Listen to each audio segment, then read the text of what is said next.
예, 조금 화면이 늦게 나오죠? 오늘 솔로몬 잠언 18번째 시간인데 잠언 18장 13절부터 24절까지 살펴보면서 은혜와 진리를 나누겠습니다. 여기 13절 말씀을 보면은 사연을 듣기 전에 대답하는 자는 미련하여 욕을 당한다 그랬지요. 그러니까 어떤 사람은요, 너무 성격이 급해가지고 다 상대방의 말이 끝나기도 전에 그냥 대답을 하는 사람이 있어요. 다 들어보고 대답해도 늦지 않을 텐데 뭐가 그렇게 급한지 다 들어보지도 않고 대답을 해버려요. 그냥 지레짐작에. 그는 미련한 자고 결국은 욕을 당한다는 거예요. 그러니까 여러분 매사에 좀 진중해야 됩니다. 진중하고 깊이 생각하고 경청하는 이런 자세가 필요한 거예요. 우리가 뭐 매사가 범사가 다 그래야 되지만은 특별히 신앙생활 할 때 여러분 정말 이런 자세가 우리에게 필요합니다. 어떤 사람은 성경도 다 안 읽어보고 덮어놓고 그냥 믿습니다 그래요. 여러분 아멘도 함부로 하면 안 됩니다. 아무리 강대상에서 목사님들이 뭐 부흥사가 그냥 아멘 아멘 아멘 강요해도 아니 조금 생각해보고 아멘 할게요. 그런 자세를 잃지 말아야 돼요. 여러분 제가 목회 이제 그 부목사 시절에 그 서울에서 이제 목회할 때 부흥회를 했는데 부목사니까 이제 부흥회하면 옛날엔 지금은 뭐 글쎄 우리는 뭐 부흥회 안 한 지 오래됐기 때문에 다른 게 어떻게 하는지 잘 모르겠습니다만은 그때는 그랬어요. 부목사가 이제 앞에 나와서 이제 그 찬양 인도하는 거예요. 그러니까 속이 말해서 분위기 띄우는 겁니다. 그 막 성령이 오셨네. 그렇게 그냥 막 박수치고 막 뜨겁게 찬양을 하도록 해요. 그걸 또 이제 요구하거든요, 교회가. 그리고 한 30분 막 찬양하는 거지요. 그러고 나서 이제 끝나면은 이제 부흥사가 나와서 말씀을 전하잖아요. 그러면 끝나자마자 이제 부흥사 목사님이 나오시니까 멀리 갈 수는 없고 앞에 이제 앉았어요. 제가 찬양 인도하고 곧바로 뒤에 갈 수 없잖아요. 앞에 앉아가지고 이렇게 했는데 나오자마자 그 부흥 목사님이요, 앞으로 내가 한마디 할 때마다 아멘 하래. 아멘.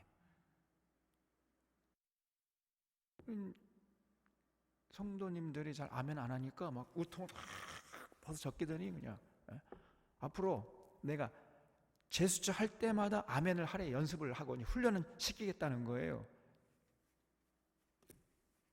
이렇게 할 때마다 짝짝짝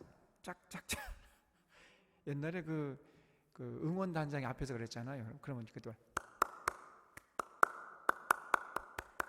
이렇게 이제 응원했잖아요. 그런 흉내를 내면서 이렇게 할 때마다 아멘 아멘 아멘 아멘 아멘 아멘 아멘 아멘 아멘 아멘 아멘 아멘 아멘 이렇게 하라는 거예요. 우리 보고. 그전에 맨 앞에 있는데 안 할 수가 없잖아요. 나는 이거 할까 말까 굉장히 고민되더라고요. 이게 그냥 안 했어요. 그냥 아무리 날 째려보고 그냥 하라는 거예요. 안 할 수가 없잖아요. 또 부목사인데 담임 목사도 아니고. 그래가지고 제가 그냥 죽을 뻔했습니다. 그냥 할 수도 없고 안 할 수도 없고. 아멘이라는 게 뭡니까? 여러분 아멘 그렇게 쉽게 할 수 있는 거예요? 아닙니다. 다 들어보고 그것이 동의가 되면은 그때 제가 동의합니다. 그렇게 하겠습니다. 라는 뜻으로 아멘 하는 거 아닙니까? 근데 덮어놓고 그냥 아멘 하래 그냥. 그건 굉장한 신뢰입니다. 그거는. 또 그렇게 요구하면 안 돼요. 그래서 자꾸만 우리 한국교회가 그냥 덮어놓고 그냥 믿어라. 덮어놓고 그냥 아멘 해라. 아멘. 일단 아멘 해놓고 생각해라. 자꾸 이렇게 욕을 하고 가르쳐요. 교인들이 생각을 안 합니다. 신앙이 좋다는 사람을 가만히 들어보면요, 이성이 마비가 돼버려요. 그게 쇠뇌 됐다는 거지요. 참과 거짓을 잘 냉철하게 분별하게 돼. 성령님은요, 진리의 성령님이시잖아요. 진짜 성령님이 임하시면요, 이성의 작동이 활발하게 돌아가요. 냉철하게 참과 거짓을 분별하게 되는 것입니다. 이런 사람이 진짜 성령님이 임한 사람이에요. 이성이 마비되면요, 그 사람은 성령이 임한 게 아니라 악령이 임한 거예요.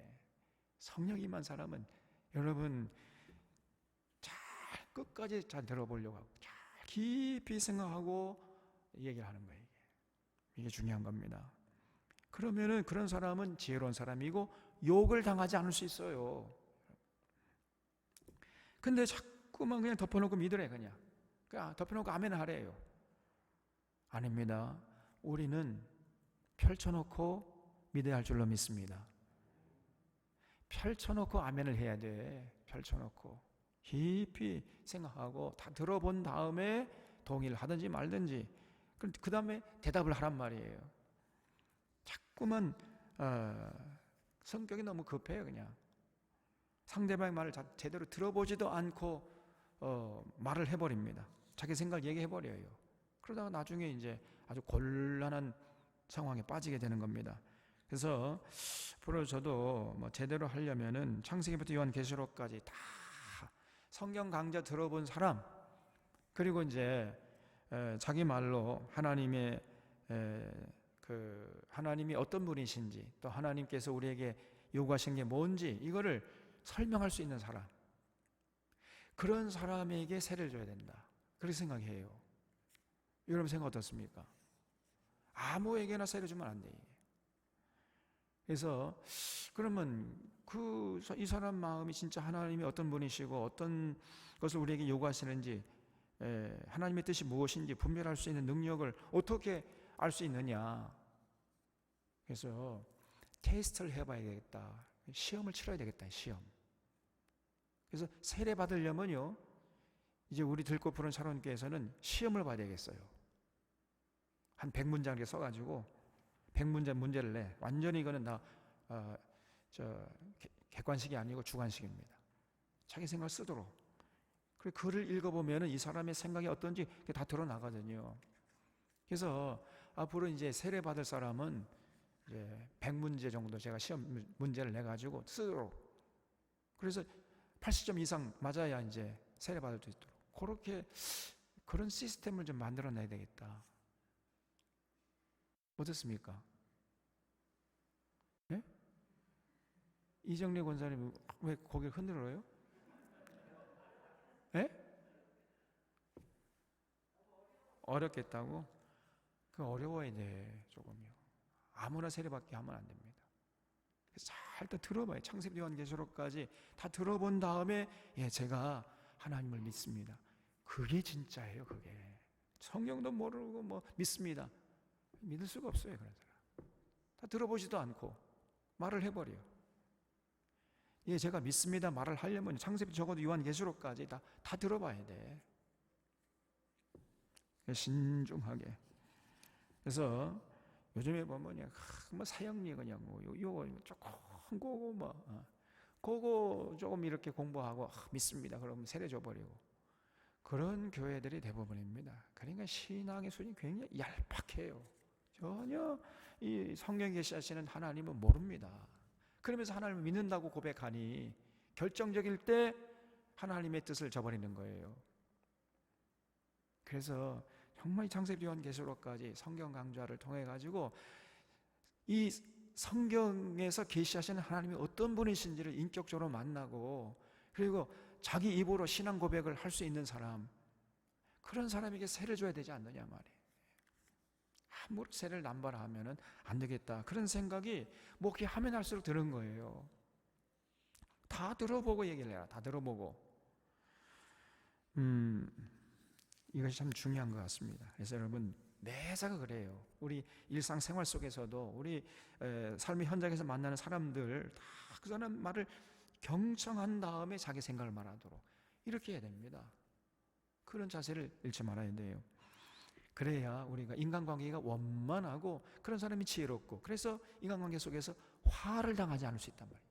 욕을 당하지 않을 수 있단 말이죠. 오늘 이 솔로몬의 이 잠언이 얼마나 지혜로운 말씀이냔 말입니다. 14절에 사람의 심령은 그의 병을 능히 이기려니와 심령이 상하면 그것을 누가 일으키겠느냐 그랬죠. 야, 이 말씀도요 너무너무 중요한 얘기입니다. 여러분, 마음이 중요한 거예요. 마음이 상하잖아요. 그러면 육체의 병을 이길 수가 없어요. 그뿐 아니라 마음이 상하잖아요. 그러면 육체의 병을 이길 수 없을 뿐 아니라 병이 자꾸 생깁니다. 결국은 사망에 이르게 돼요.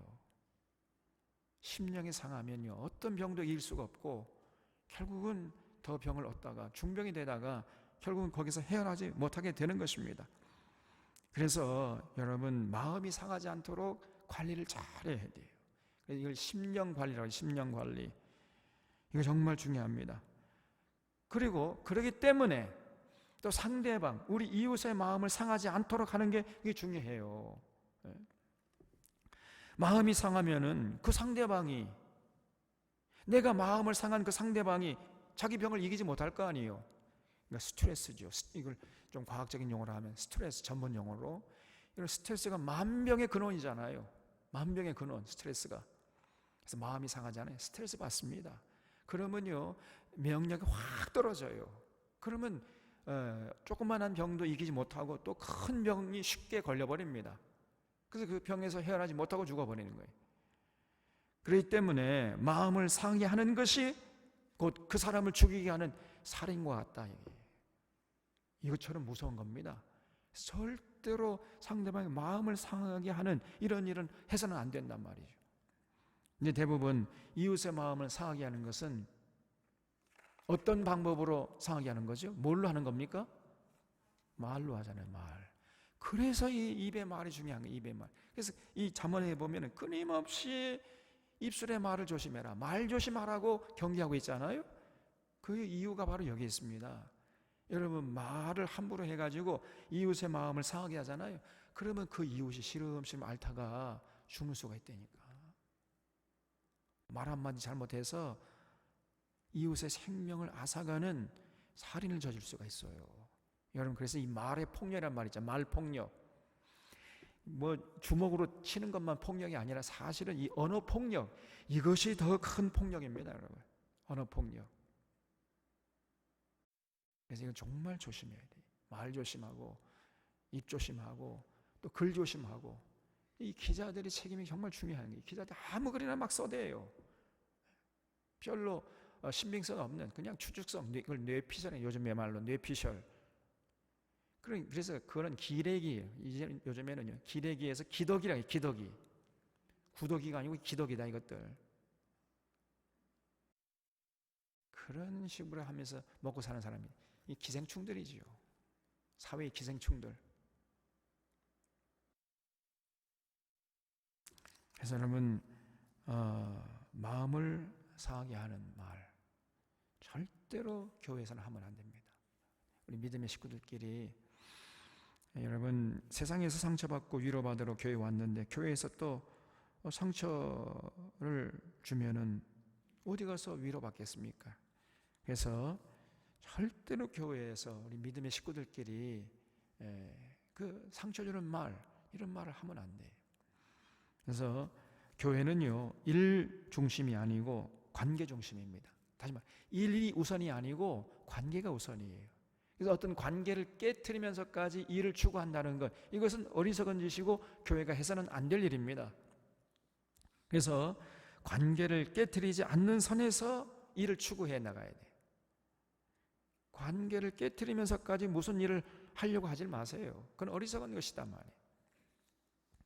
일을 안 해도 좋으니까 우리 교우들끼리의 마음을 상하게 하는 이런 일이나 그런 말은 절대로 해서는 안 된단 말이죠.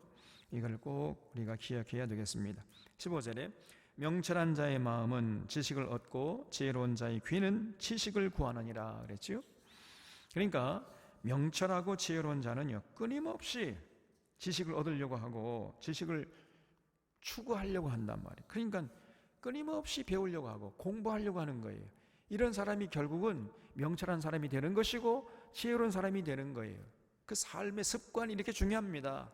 끊임없이 지식을 구하려고 하고 지식을 추구하고 배우려고 하고 배우려는 자세를 잃지 않으려고 하고, 이런 사람은 결국은 명철한 자가 되는 것이고 지혜로운 자가 되는 것이고, 이런 자를 일컬어서 우리가 겸손한 자다 이렇게 얘기하는 거예요. 교만한 자의 특징이 뭐냐면요, 조금 쥐꼬리만한 지식을 갖고 있으면 자기가 세상 모든 지식을 아는 것처럼 착각하면서 행동을 해요. 그래서 배우려고 하지 않습니다. 그런 사람을 우리가 교만한 사람이라 하는 거예요. 정말 조심해야 됩니다, 여러분. 그래서 우리는 끊임없이 호흡이 끊어지는 그 순간까지 배우려고 해야 돼. 그래서 이웃의 말에 귀를 쫑긋 세워서 들으려고 하고 배우려고 하고 공부하려고 하고, 이런 자세를 잃지 말아요. 열린 마음을 가지고. 이게 굉장히 중요한 삶의 자세예요. 저도요 끊임없이 배우려고 하거든요. 성경을 다 읽고 또 읽고, 그리고 끊임없이 제가 책을 사서 읽으려고 합니다. 열심히 사지만 읽지는 잘 않지만은 그래 일단 사놓고 봐요. 일단은 언젠가는 읽겠지 이런 마음으로.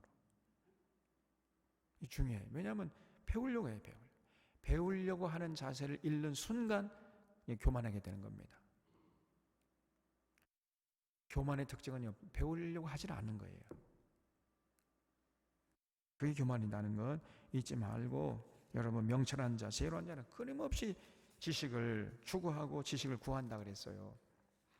그래서 이거를 잊지 마시고, 이단에 빠진 자들 보세요. 이단에 그 신천지나 뭐 이런 뭐 하나님의 교회나 뭐 여호와의 증인 이런 데 빠진 사람 보면 그 쥐꼬리만한 지식이거든요. 거기서 달달달달 그거 가르치는 거 그거 딱 암기해가지고 그게 세상에 무슨 지식이 있냐, 성경에 모든 진리 있냐 이렇게 착각하고 있다니까요. 거기서 벗어나면 죽는 줄 알아 이 사람들이. 얼마나 어리석은 자들이냔 말이에요. 이 신천지 같은 사람들은요, 이 레위기는 아무것도 모릅니다. 하나도 몰라요. 이건 전부 다 뭐 성경이 비유라고 하는데 레위기는 비유로 풀 게 있어야지. 그러니까 그리고 아주 성경을 단편적으로 부분적으로 자기들이 다 유리한 그것만 딱 취해가지고 이걸 진리 책에 딱 시스템을 만들어 놔요. 거기서 벗어나면은 전혀 모릅니다. 그러면서 자기들만이 진리를 소유한 자들이고, 이 기성교회는 전부 다 진리를 소유하지 않는 그런 타락한 교회다. 그러면서 말이죠, 교회를 공격하고 있는 겁니다. 아주 미련하고 어리석은 자들이. 정말 그런 자들은요, 더 이상 이제 배우려고 하질 않아요. 가르쳐 주려고 해도 그것만이 진리래. 그것만이. 이런 교만한 자가 있습니까? 아니죠. 그 쥐꼬리만 지식을 가지고 세상 모든 지식을 다 아는 것처럼 처신을 하는 거예요. 이것처럼 어리석은 자가 없습니다.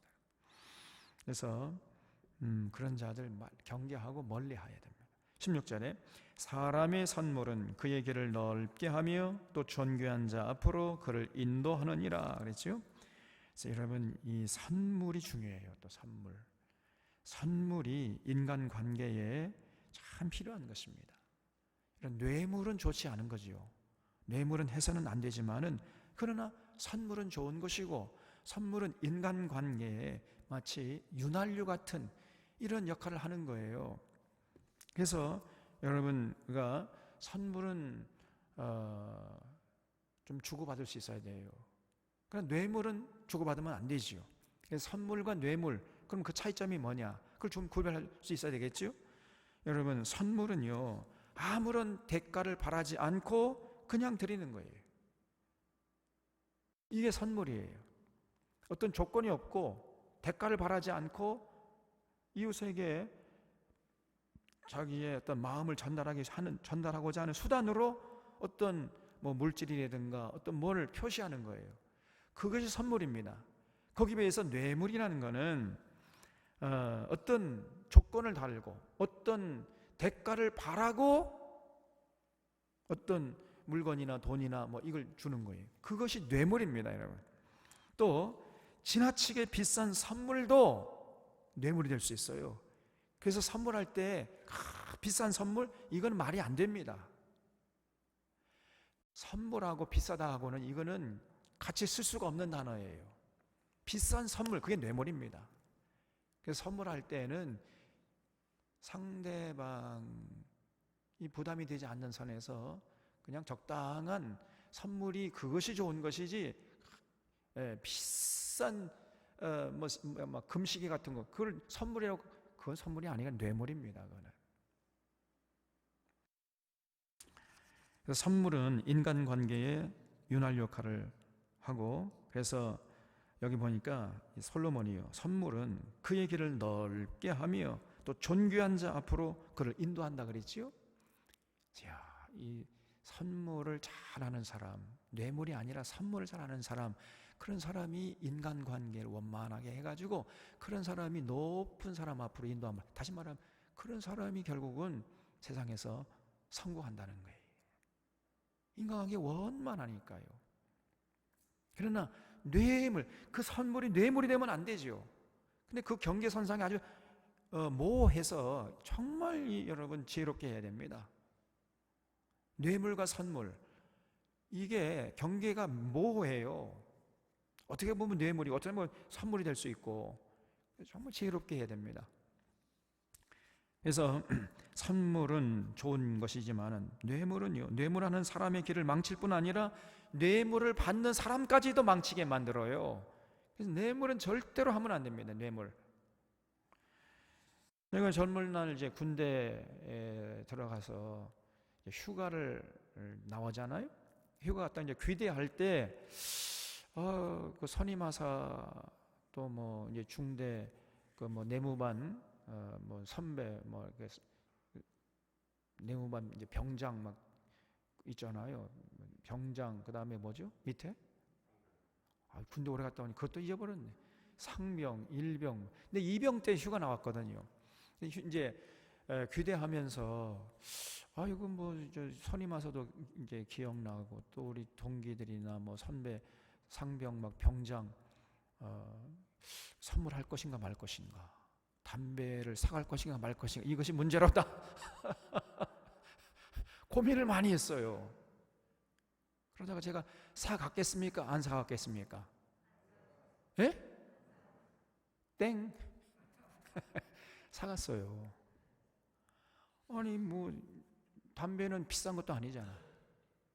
내가 뭐 나 잘 봐달라고 그런 게 아니라 같이 고생하는, 군대 같이 고생하는 뭐 동기들, 또 뭐 상병, 병장 뭐 이런 그런 사람들에게 내가 당신들 고생하는데 나 혼자 휴가 갔다 와서 미안하다, 또 고맙다, 그런 의미에서 담배값 사가 주는 거, 이게 무슨 뇌물이냐, 그런 생각을 한 거예요, 제가. 그래서 사갖고 갔습니다. 잘했습니까? 못했습니까? 그 선물이에요. 그래서 뭐 선임하사나 뭐 내무반 뭐 상사들 그러게 뭐 잘 보여달라고, 나 무슨 그 보초 빼달라, 그런 의미 든 게 아니고, 같이 고생하는 마당에서 또 내가 혼자 좀 휴가 갔다 와서 미안하다, 그리고 고맙다, 그런 의미에서 사고 가는 거, 이거는요 뇌물 아니죠, 선물입니다. 그렇다고 해서 제가 뭐 보초 빠진 적 없어요. 그래서 사랑과 관심과 존경의 마음을 담아 드리는 선물, 이거는 정말로 인간관계를 아름답게 해주는 것이에요. 그러니까 주는 사람도 행복하고 받는 사람도 행복하고 또 관계를 원활하게 해주는 것입니다. 그러나 뇌물이게 되면은 이거는 정반대로 주는 사람이나 받는 사람을 망치게 하는 것이고 죽음으로 끌고 가는 악한 것이에요. 악한 짓입니다. 그래서 만약에 제가 뭐 선임하사 생각해가지고 그냥 비싼 양주 사갖고 갔다, 그건 뇌물이죠, 그러면. 근데 이 담배 사갖고 하는 거, 그거는 뇌물 아닙니다. 17절에 송사에서는 먼저 온 사람의 말이 바른 것 같으나 그의 상대자가 와서 밝히느니라 그랬죠. 그래서 여러분, 이것도 굉장히 중요한, 우리 인생을 지혜롭게 만들어주는 굉장히 중요한 잠언입니다. 반드시 우리가 판단할 때에는 양쪽 입장에 서 있는 사람들의 말을 다 들어본 다음에 판단해야 돼. 성급하게 어느 한쪽 말만 듣고 판단하면은요, 실수하기 딱 좋습니다. 그래서 이 사람의 말을 들으면 그 사람의 말이 다 옳은 것 같은데, 또 그 반대편의 입장에 서 있는 사람의 말을 들으면 또 말이 완전히 달라져 또. 그래서 한쪽 편의 말을만 듣고 판단하게 되면요, 굉장히 실수할 위험성이 높아지는 겁니다. 그래서 먼저 온 사람의 말이 바른 것 같으나 그의 상대자가 와서 밝히느니라 그랬잖아요. 그래서 여러분, 신중하게 판단하려면은 양쪽 말을 다 듣기 전에는 절대로 여러분 판단하지 마세요. 그게 중요한 것입니다. 다 들어봐야 돼.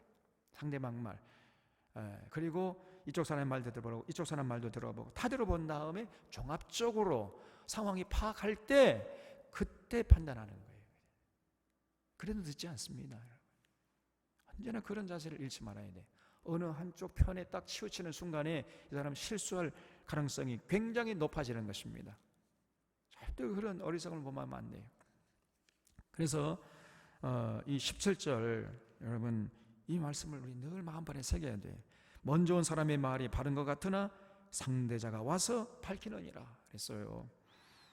항상 이 송사, 특별히 어떤 문제가 발생했을 때, 어떤 문제가 됐을 때 상대방 반대편에 있는 사람들의 말을 전부 들어본 다음에 판단하는 것, 이게 정말 중요하다는 것을 잊지 마시기 바랍니다. 18절에 제비 뽑는 것은 다툼을 그치게 하여 강한 자 사이에 해결하게 하느니라 그랬죠. 여러분, 제가 얘기했잖아요. 어떤 중요한 자리에 어떤 인물을 모실 것인가 판단할 때에는 마지막에 두 사람을 청계해 놓고 어떻게 한다고 그랬어요? 제비 뽑는 거예요. 이게 성경적인 방법이고 하나님의 방법이라 그랬잖아요. 여러분, 제비 뽑기가 장점이 있죠. 제비 뽑기 장점이 뭡니까? 다툼을 그치게 하는 거예요. 제비 뽑는 것은 다툼을 그치게 한다 그랬잖아요. 그래서 강한 자 사이에서 해결하게 하느니라. 제비 뽑으면요, 다툴 소지가 사라져버려요. 제비 뽑았는데 뭐. 그래서 공동체의 분쟁을 줄일 수 있습니다. 초대교회 때 사도 뽑을 때 그 가룟 유다가 이제 예수님 팔고 양심의 가책을 받아가지고 그냥 자살해 죽어버렸잖아요. 그래서 12명의 사도 중에서 한 명이 이제 결혼이 생기니까 그 한 명의 사도를 보충하기 위해서 어떤 방법을 취했죠? 사도를 뽑을 때 제비 뽑기 했잖아요. 제비 뽑기. 두 사람을 천계에 놓고 하나님께, 하나님 이 두 사람 중에 누가 좋겠습니까? 하고 제비 뽑았어요. 그랬더니 마띠아라는 사람이 뽑혔다. 그래서 여러분, 제비 뽑기를 한 겁니다. 이게 성경적인 방법이에요. 그래서 중직 선거도 여러분 제비 뽑기 하면 좋겠어요. 제비 뽑기 하다가 중직 선거 하다가 시험 드는 교회가 굉장히 많습니다. 장로 선거 하다가 막 선거 운동 막 하고 자기가 장로 될 줄 철석까지 믿고 있다가 장로가 안 되면 실망해가지고 그때부터 막 교회를 어지럽히고 또 교회를 떠나버리고, 이렇게 해서 교회가 시험되는 이런 경우가 많아요. 그래서 그런 경우에는 제비 뽑아버리네. 제비. 그러면 다툼이 없을 거 아닙니까? 하나님의 뜻이라고 하는데 뭐 어쩔 거예요. 제가 기후에서 먼저 미리 말씀드리는데, 절대로 이제 앞으로 우리가 또 그런 기회가 있을 거 아닙니까? 그럴 때 선거 운동 하면 절대 안 됩니다. 교회에서 누구 뽑아라 전화하고 막 만약에 그런 일이 있으면요, 정말 우리 교회는 결국은 건강한 교회 될 수 없습니다. 반드시 여러분, 그런 사람은 오히려 경계해야 돼. 그런 전화 받잖아요? 절대 그런 사람 뽑아주면 안 돼. 오히려 철저히 당회가 그거를 감독해야 됩니다.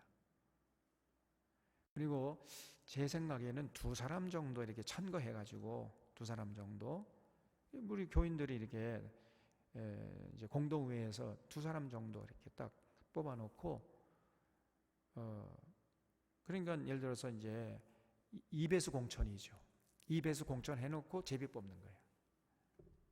그러면은 아무런 다툼이 없을 거 아닙니까? 그래도 우리가 심각하게 좀 고민을 해봐야 돼. 또 목회자 청빙하다가 시험 드는 교회가 굉장히 많아요. 뭐 둘로 딱 갈라가지고 이쪽 편에는 이쪽 목사님을 밀고 또 저쪽 편에는 저쪽 목사님을 밀고 해가지고 막 교회가 2쪽으로 갈라지는 이런 케이스가 굉장히 많습니다.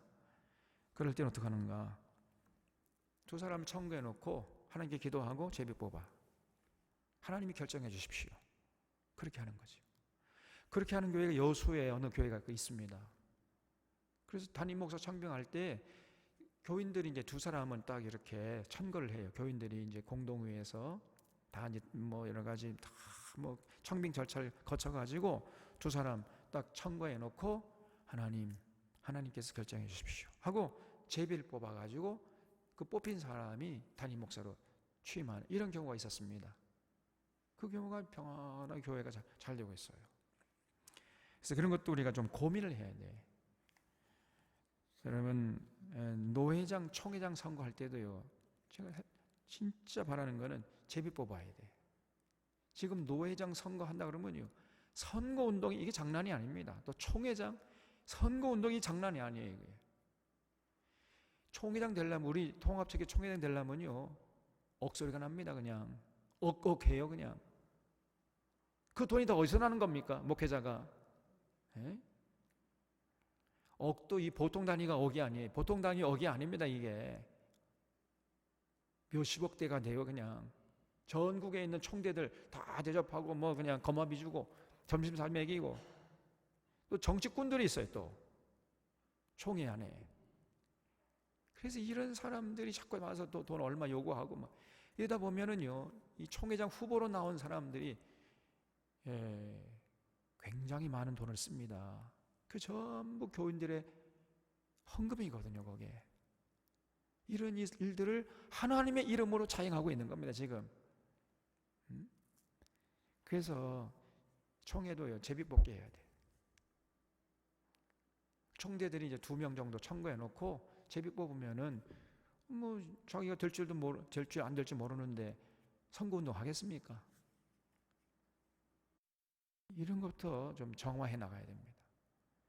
이 총회가 이게 성총회가 아닙니다. 이게 시정 잡배들이 모인 것도 아니고 이게 시정 잡배만도 못한 것들이 모여가지고 총회라고 그래. 성총회라고. 노회장도 마찬가지. 노회장도 이런 것부터 계획을 해놔야 합니다. 우리 한국 교회가 깨끗해지려면. 그래서 여러분 이 제비 뽑기가 참 중요해요. 그래서 이 제비 뽑는 것은 다툼을 그치게 하여 강한 자 사이에 해결하게 하느니라. 참 이 솔로몬이 얼마나 지혜로운지 알 수가 없습니다. 19절에 노엽게 한 형제와 화목하기가 견고한 성을 취하기보다 어려운즉 이러한 다툼은 산성 문빗장 같으니라 그랬죠. 야, 이 말씀도 정말 명언 중에 명언입니다. 여러분 노엽게 한 형제와 화목하기가 어려워요. 일단 형제를 노엽게 하잖아요. 그러면 화해해야 되는데 화해하기가 굉장히 어렵습니다. 이게 특별히 우리 믿는 사람들은 더 그래요. 세상 사람들은 뭐 노엽게 한다 할지라도 뭐 술 한 잔 놓고 막걸리 한 잔 마시면서 아이 털어버리자, 내가 잘못했다, 괜찮아 이렇게 털어버리는데 쉽게 그래서 화해할 수 있습니다. 근데 우리 믿는 사람들은요 술 먹습니까? 안 먹습니까? 술 안 먹어요. 막걸리도 안 먹어. 그러니까 화해하기가 너무 어려워 이게. 그래서 한번 관계가 틀어지거나 깨지면요 화해하기가 너무 어렵다니까요. 그래서 노엽게 한 형제와 화목하기가 견고한 성을 취하기보다 어렵다는 거예요. 이게 여러분 이 견고한 성을 함락시키려면 얼마나 힘이 듭니까? 수많은 사람들 다 막 목숨을 잃으면서 그래도 견고한 성은 취하지 못하잖아요. 그런데 그것보다도 노엽게 한 형제와 화목하기가 더 어렵다는 겁니다. 얼마나 어려운 거예요.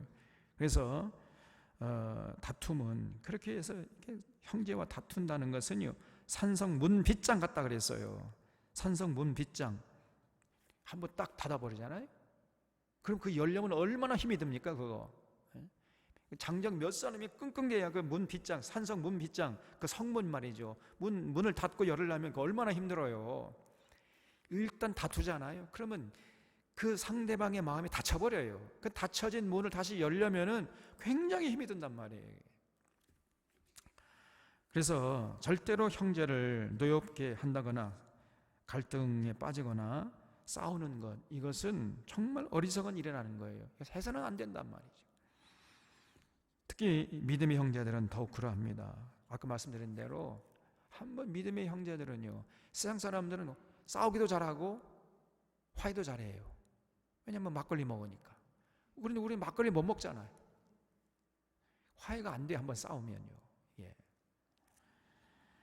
그래서 정말 최선은 뭐냐면요, 싸우지 않는 겁니다. 갈등 관계에 빠지는 짓을 아예 하지 않는, 원천적으로. 그것이 지혜예요. 게다가 믿음의 여성들끼리는 더 그럽니다, 이게. 남자들은 좀 나아요. 그래도 남자들 형제들끼리 좀 싸우다가 아유 그럼 뭐 내가 잘못했다, 그렇게 화해 쉽게 할 수 있습니다. 또 남자와 남자끼리는 물론 화해 잘하고요, 할 수 있어요. 우리 믿음의 형제들끼리. 또 믿음의 형제와 믿음의 자매, 형제 자매가 싸워도요 화해할 수 있습니다. 대부분 이제 남자가 아이고 내가 잘못했다, 그리고 이제 그러면 화해가 되는 거예요. 근데 믿음의 자매와 자매끼리 한번 싸우잖아요. 그러면 화해할 길이 없습니다. 이거는. 여성들은요 자존심이 세가지고 내가 잘못했다 한마디 안 해요. 그래서 이 빌립보서에 보면요, 유오디아와 순두계가 갈등하고 있었다 그랬죠, 빌립보서에서. 그래서 에바브로디도 그 당시에 빌립보 교회를 담임하고 있었던 에바브라디도가 그 목사님인데 그 유오디아와 순두계를 화해시키려고 그렇게 애를 썼지만은 화해가 안 됐습니다. 그래가지고 그냥 고민하다가 그 로마 감옥에 갇혀 있는 바울을 찾아갔잖아요. 선생님이 어떻게 하면 좋겠습니까? 이 빌립보 교회 두 기둥인 유오디아와 순두계가 맨날 서로 싸우는데 어떻게 좀 방법이 없겠습니까? 그 바울을 찾아갔다가 병들어 죽을 뻔했다 그랬잖아요. 그 소식을 듣고 또 빌립보 교인들이 또 걱정하고 말이에요. 그런 일이 있었지 않습니까? 이런 사정을 알고 바울이 쓴 편지가 바로 빌립보서라 그랬잖아요. 그래서 빌립보서에 보면은 유오디아 순두계에게 뭐라고 권면하고 있지요?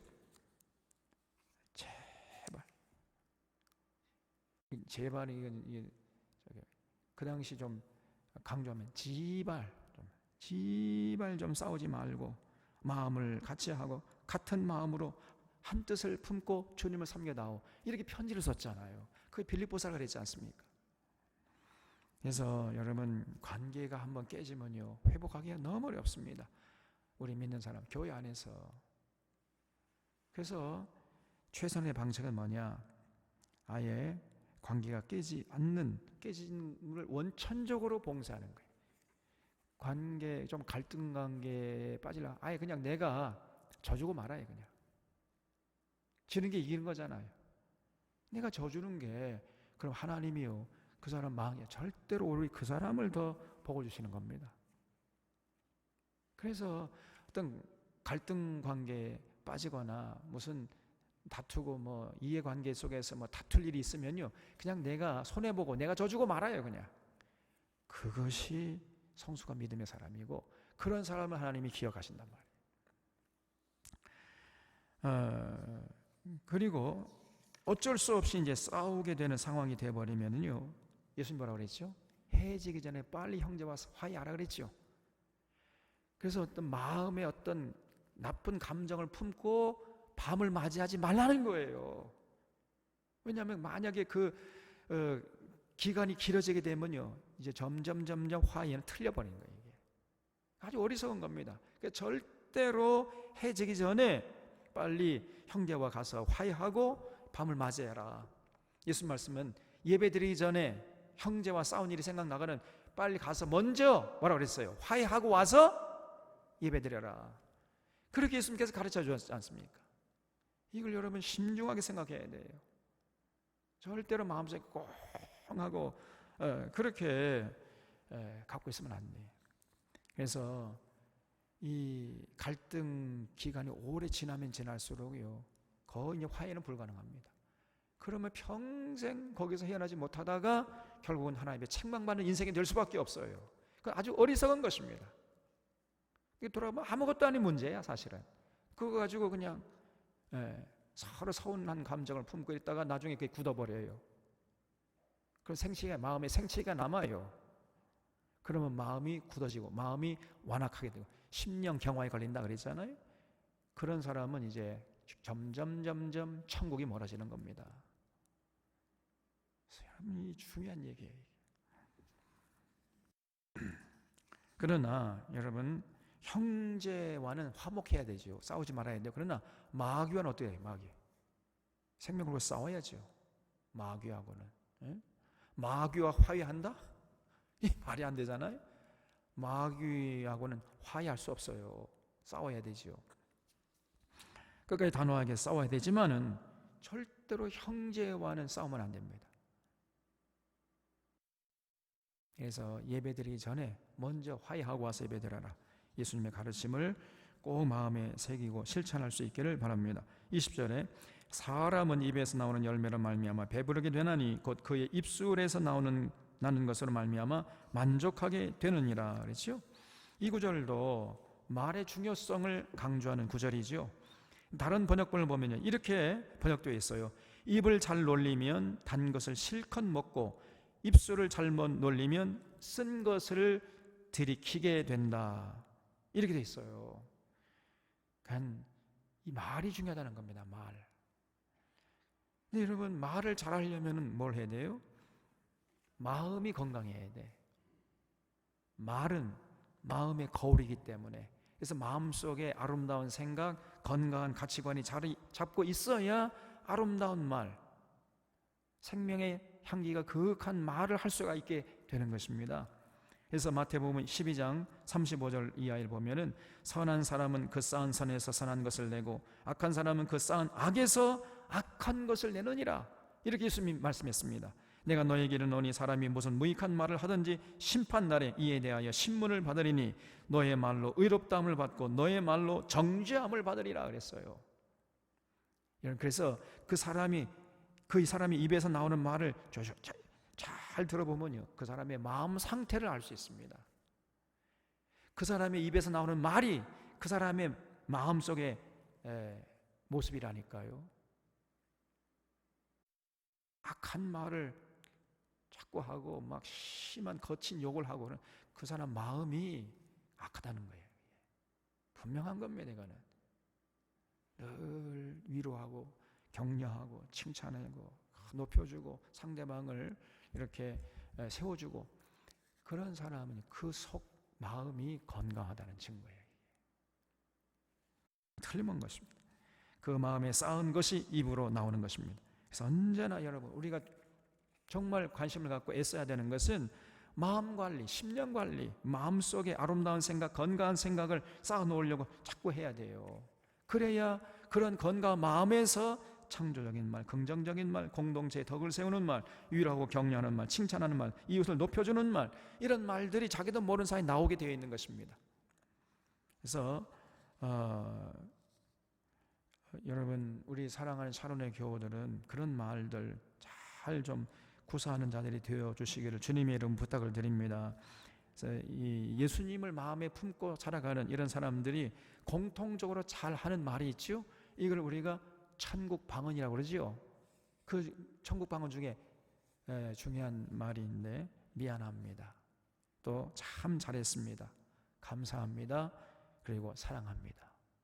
네 말, 네 가지. 뭐라고 그랬죠? 미안합니다, 참 잘했습니다, 그리고 감사합니다, 사랑합니다. 언제나 입을 열기만 하면은 이런 말을 구사할 수 있어야 돼요. 우리가 그런 사람이 결국은요, 그 속 마음이 건강한 거예요. 어떤 사람은 미안합니다 말을 죽어도 안 해. 자기가 잘못해놓고도 미안한 말을 안 해요. 어떤 사람은 별로 미안할 것도 없는데 미안합니다. 이 말 미안합니다 그래. 또 어떤 사람은요, 이만 하면 이웃을 칭찬해. 참 당신 보니까 참 잘합니다. 멋있습니다. 참 잘했어요. 이 말이 그냥 입에 붙어 있어요. 그냥 그런 사람이 복된 사람. 그러면요, 그 마음도, 말과 마음은 긴밀한 연관관계 속에 있다 그랬지요. 그래서 자꾸 그런 말을 하잖아요. 그럼 또 마음도 아름다워져요. 또 이게 서로 영향을 주고 받는 겁니다.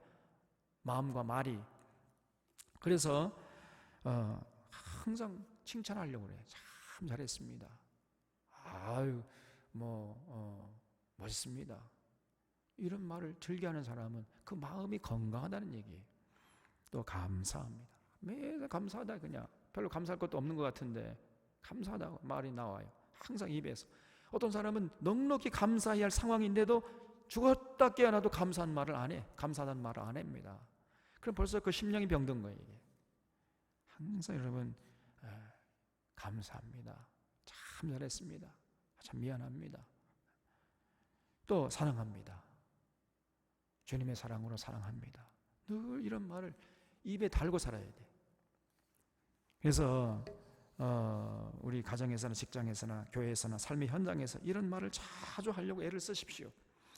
그런 말들이 우리의 삶을 아름답게 만들어주고 우리가 처한 곳을 천국으로 만들어준다는 것을 잊지 마시길 바랍니다. 21절에 죽고 사는 것이 혀의 힘에 달렸나니 혀를 쓰기 좋아하는 자는 혀의 열매를 먹으리라. 이것도요, 정말 이 말의 중요성을 강조하는 구절이죠. 죽고 사는 것이 혀의 힘에 달렸다. 다시 말하면 말에 달려있다는 거예요. 우리 입에서 나오는 말, 그 말이 어떠한에 따라서 우리가 죽을 수도 있고 살 수도 있다는 것입니다. 우리의 생명에 지대한 영향을 끼치는 것이 우리 입술의 말이라는 거예요. 이게. 그래서 말을 함부로 해가지고 사람의 마음을 다치게 하는 자는 결국 사망의 열매를 맺게 되는 것입니다. 혀를 함부로 놀리는 자는 아주 어리석은 자지요. 그래서 여러분, 말의 중요성을 강조하는 것은요, 잠언에 보면 끝도 없이 계속 반복되고 있습니다. 그래서 여러분, 혀쓰기 좋아하는 자는 혀의 열매를 먹으리라. 이 말씀을 꼭 마음에 새기시길 바랍니다. 22절에 아내를 얻는 자는 복을 얻고 여호와께 은총을 받는 자니라 그랬어요. 그래서 자고로요, 남자는 아내를 맞이해야 돼. 결혼해야 됩니다.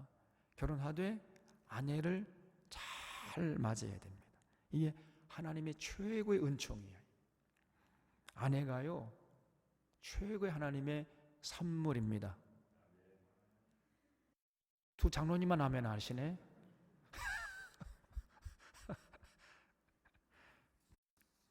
네, 아내는요, 진짜 하나님의 최고의 선물일 수도 있고 최악의 선물일 수도 있어.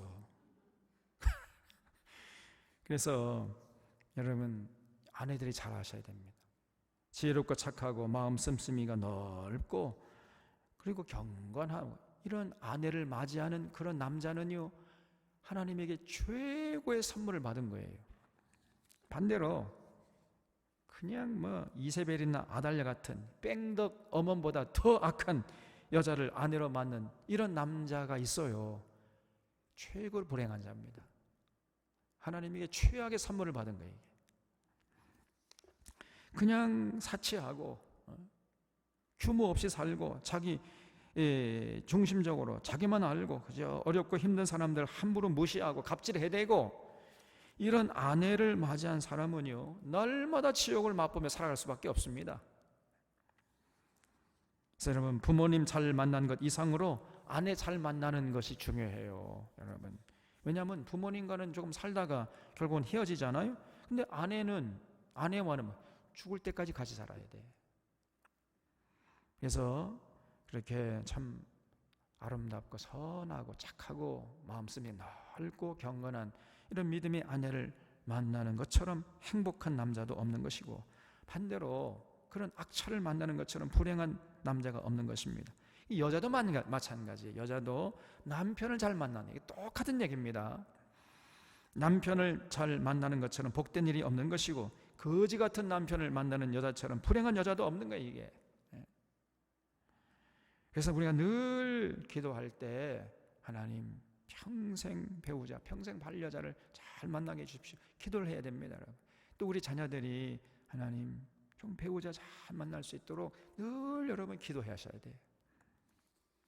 무엇보다도요, 여러분 배우자를 선택할 때 가장 기본이 뭐냐면요, 착한 사람을 택해야 돼요. 착한 사람. 성정이 착해야 됩니다, 기본적으로. 많은 지금 청년들이 믿음의 청년을 구한다 그래요. 택도 없는 얘기입니다. 믿음이 좋은 줄 어떻게 알아요? 너무나 그건 추상적이에요. 근데 착한 사람은 딱 몇 번 경험해보면 알 수 있잖아요. 이게 성경이 기본적으로 착한 사람을 택해야 돼. 진실하고 성실하고 충성된 이렇게 착한 사람, 그런 사람이 결국은 하나님을 잘 믿게 되어 있습니다, 여러분. 그래서 요즘 뭐 결혼하고 싶어도요, 교회 다니는 배우자가 없어요. 교회 다니는 남자가 없고 청년이 없고 교회 다니는 자매가 없어요. 그러면서 결혼 못 한다는 거예요. 그리고 앉아 있어 그냥. 얼마나 답답합니까? 아닙니다. 방법을 찾아야 되죠. 그 비결이 있어요. 뭐냐? 일단 착한 사람을 택하는 거예요. 성정이 착한 사람, 성실하고 정직하고 자기 일에 충성스럽게 하는 그런 사람을 택해요. 너 일로 와. 그래가지고 너 우리 교회 가자. 그래서 성경 강좌 참석해. 그래서 창세기 요한 계시록까지 다 소개해주고 너 믿을래 말래. 너 나랑 결혼하려면 너 이거 믿어야 돼. 그래서 예수 만나게 하고 하나님 만나게 하고 성령 삼위일체 하나님 만나게 한 다음에, 그런 다음에 신앙 고백을 하게 하고 세례 받게 해요. 그리고 결혼하면 그럼 믿음의 청년이잖아요. 그러면 믿음의 청년이 없다고 핑계 댈 수가 없어요. 일단 성정이 착한 사람을 택하면 됩니다. 지금 오늘 한국교회 믿음이 믿을 수가 없습니다. 그래서 여러분 사도행전 11장 24절을 보면은 바나바를 소개하기를, 바나바는 착한 사람이요 성령과 믿음이 충만한 사람이라 이렇게 되어 있잖아요. 가장 먼저 제시하는 게 바나바가 착한 사람이었다. 여러분 기본적으로 착한 사람이 예수 잘 믿습니다. 사람이 착해야 돼. 그래서 교회 안 다녀도 일단 착한 사람이라면은 이제 이렇게 배우자로 점을 찍고 그 다음에 곧바로 결혼하지 말고, 이것도 급해. 다 들어본 다음에 하라 그랬잖아요. 왜 이렇게 급하냔 말이에요. 응? 그래서 복음을 전하고 성경을 다 가르쳐서 예수님 영접하게 하고 세례까지 받게 해가지고 못을 박은 다음에 결혼해야 돼. 그렇게 해야 됩니다. 그래서 남자나 여자나 다 그렇게 해야 됩니다. 그래서 좋은 배우자 만나는 것이 진실로 행복의 첩경 중에 첩경이에요. 늘 이걸 놓고 우리가 기도해야 됩니다. 그래서 그 잠언 19장 14절 다음 주에 볼 텐데, 거기 14절 보면은요, 집과 재물은 조상에게서 상속하거니와 슬기로운 아내는 누가 주신다고요? 여호와께로서 말미암느니라 그랬어요. 하나님이 주시는 거예요, 이게. 그래서 여러분 우리가 기도해야 됩니다. 기도하셔야 돼. 하나님, 우리 자녀에게 좋은 배필을 좀 허락해 주십시오. 착하고 성령 충만하고 믿음이 좋은 이런 배우자를 만나게 하고 아름다운 가정을 꾸밀 수 있도록 도와주십시오. 그렇게 기도하시기 바랍니다. 그리고요, 일단 결혼한 사람은 아내가 하나님이 보내주신 최고의 보물임을 잊지 마시기를 바랍니다. 또 남편이 하나님이 보내신 최고의 보물임을 잊지 마시기를 바랍니다. 왜 이렇게 세상이 조용해요? 사모님 아멘 하세요. 서로 귀하게 여겨, 서로 귀하게, 서로 존중하고 존경하면서 이렇게 살아가는 것이 행복한 삶의 비결이다 하는 것입니다. 23절에 가난한 자는 간절한 말로 구하여도 부자는 엄한 말로 대답하느니라 그랬죠. 이걸 다른 번역본을 보면요, 가난한 자는 간절한 말로 부탁하나 부자는 거친 말로 대답한다는 겁니다. 그러니까 가난한 자는요 늘 굽십니다. 허리가 휘어져 그냥. 근데 부자는요, 아쉬울 것이 없잖아요. 그러니까 아주 대답이 거칠어진다는 거예요. 이렇게 되면 안 됩니다, 여러분. 가난한 자들이 굽신거리지 않고 부자들이 거칠어지지 않는 세상이 되도록 만들어야 돼요. 이거 하나님이 기뻐하시는 세상이에요. 가난한 자라고 해서 멸시천재 받고 부자라고 해서 어깨에 힘을 주고 갑질하는 이런 세상이 되면요, 이거는 하나님이 분노하시는 세상이고, 그런 사회는요 얼마 안 있다가 망해버립니다. 제가 늘 얘기하잖아요. 더불어 살아라, 더불어. 우리 하나님의 간절한 소원이 뭐냐? 더불어 사는 거예요. 가난하다고 해서 없다고 해가지고 무시당하고 천대받고 굽신거리하는 이런 세상 되지 않도록 해라. 부자라고 해가지고 뭐 다 많이 가졌다고 해가지고 매 그냥 막 갑질해야 되고 말이에요. 이런 세상, 부가 세습되고 가난이 세습되는 세상, 그런 세상은 하나님이 반드시 심판하시는 겁니다. 그래서 우리 믿는 자들이 절대로 이런 세상을 용납하면 안 되고, 이런 식으로 세상에 나가서 살면은 그건 믿음이 있는 사람이라고 할 수가 없어요. 그래서 우리 믿는 사람들은 가난하다고 해서요 굽신여기면 안 됩니다. 굶어 죽을지언정 가난하다 해가지고 굽신거리고, 또 자기가 좀 돈이 있고 좀 부자라 해가지고 갑질해대고, 이런 사람이라면 이거는 믿음의 사람이라고 할 수가 없습니다. 이거는 자기 취미생활 하는 거지. 24절에 많은 친구를 얻는 자는 해를 당하게 되거니와 어떤 친구는 형제보다 친밀하니라 그랬죠. 이것도 굉장히 중요한 얘기입니다, 여러분. 그러니까 친구들이 많은 것 자랑할 일이 아니에요. 친구들이 많다고 이거 좋은 거 아닙니다, 여러분. 어떤 친구 한 사람, 그 한 사람이 중요하다는 거예요, 이게. 그 넓게 얕게 사귀는 사람이 있어요. 그는 별로 지혜롭지 못한 사람입니다. 근데 어떤 사람은 좁게 깊이 사귀는 사람이 있어요. 이런 사람이 지혜로운 사람이라는 거예요. 그래서 많은 친구 사귀는 것보다 한 친구를 제대로 사귀는 게 이게 중요하다는 거예요, 여러분. 그래서 진실하고 성실하고, 그래서 형제보다 더 친한 우정을 나눌 수 있는 이런 친구 한 사람 있는 사람은 행복한 사람입니다. 그런 사람은 세상을 성공적으로 살 수 있게 돼요. 그래서 여러분, 나는 친구가 많다, 어리석은 사람이에요.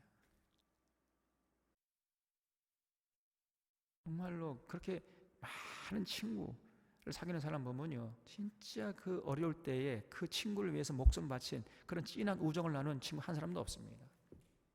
많은 친구를 사귄다는 것은 무슨 의미냐? 나는 정말로 제대로 된 우정을 나누는 사람 한 사람도 없다, 그런 얘기입니다. 사실은 친구가 많다고 자랑할 일이 아니에요, 이게. 그래서 여러분, 많은 친구를 얻는 자는 해를 당하게 된다는 거예요, 해를. 그러나 어떤 친구 한 사람, 그 사람 형제보다 친밀한 어떤 친구 한 사람이 더 중요하다는 거예요. 근데 그렇게 되려면요, 진리 안에 있어야 돼. 진리 안에서 우정을 나누려고 해야지, 진리 밖에서 우정을 나누려 한다면은 그거는 아무런 유익이 없는 거예요. 그래서 오히려 인생을 망치는 지름길이 되는 것입니다. 그래서 반드시 진리를 같이 공유하는 그 범위 안에서 우정을 나누려고 해야 돼요. 제가 늘 얘기하잖아요.